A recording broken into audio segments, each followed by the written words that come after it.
Renungan pagi Kamis 13 Agustus 2020. Jemaat yang dikasihi Tuhan Yesus Kristus, Shalom. Di pagi ini kita akan membaca dan merenungkan firman Tuhan dari kitab Injil Yohanes pasal yang kelima ayatnya yang ketiga. Sebelumnya mari kita berdoa. Terima kasih Tuhan untuk hari baru pemberian-Mu. Di dalamnya kami akan melakukan tugas dan kegiatan di sepanjang hari ini. Biarlah firman Tuhan memberikan pencerahan dan kekuatan kepada kami di dalam kami menjalani kehidupan kami. Terima kasih ya Kristus. Kami berdoa. Amin.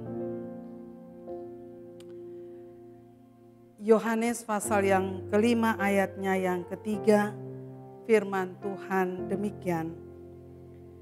Dan di serambi-serambi itu berbaring sejumlah besar orang sakit, orang-orang buta, orang-orang timpang, dan orang-orang lumpuh yang menantikan goncangan air kolam itu.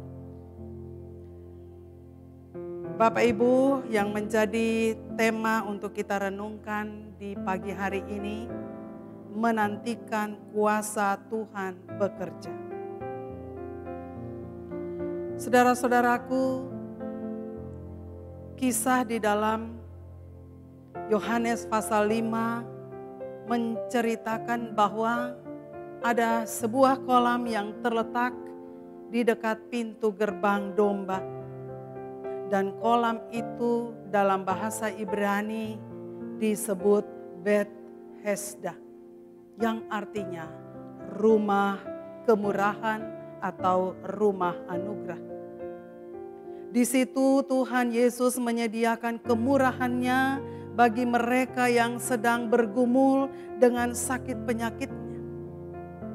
Yang buta, timpang, lumpuh, mereka semua membutuhkan kesembuhan. Tak terkecuali mereka yang sakit rohani. Maksudnya buta rohani, timpang rohani. Dan penyakit rohani ini justru menjadi penghalang untuk mengalami kuasa dan mujizat Tuhan. Diceritakan bahwa untuk memperoleh kesembuhan, maka mereka yang sakit harus segera masuk ke dalam kolam yang airnya sementara bergoncang.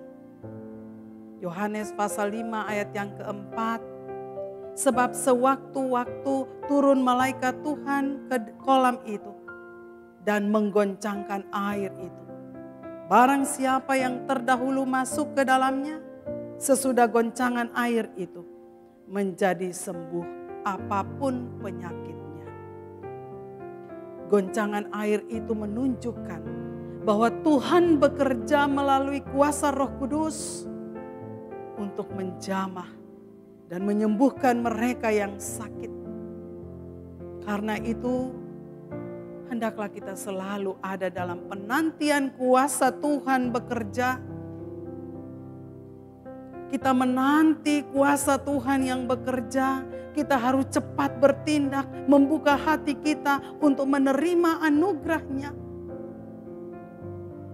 Mungkin saja ada di antara kita berada dalam keadaan seperti orang yang sakit yang diceritakan dalam Yohanes pasal 5. Bahwa selama 38 tahun ia tidak bisa bergerak untuk masuk ke dalam kolam saat airnya bergoncang. Artinya ia tidak dapat bertindak dan berusaha dengan iman untuk menerima anugerah Tuhan yang sudah disediakan. Ketika Tuhan bertanya, maukah engkau sembuh? Jawabnya, Tuhan, tidak ada orang yang menurunkan aku ke dalam kolam itu apabila airnya mulai goncang. Dan sementara aku menuju ke kolam itu, orang lain sudah turun mendahului aku. Yohanes pasal 5 ayat 6b dan ayat yang ke-7. Saat Tuhan bertanya, apakah engkau mau sembuh? Justru jawabannya menyalahkan orang lain.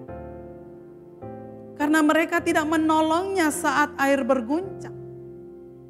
Melalui firman Tuhan di pagi ini, kita semua diajarkan dua hal.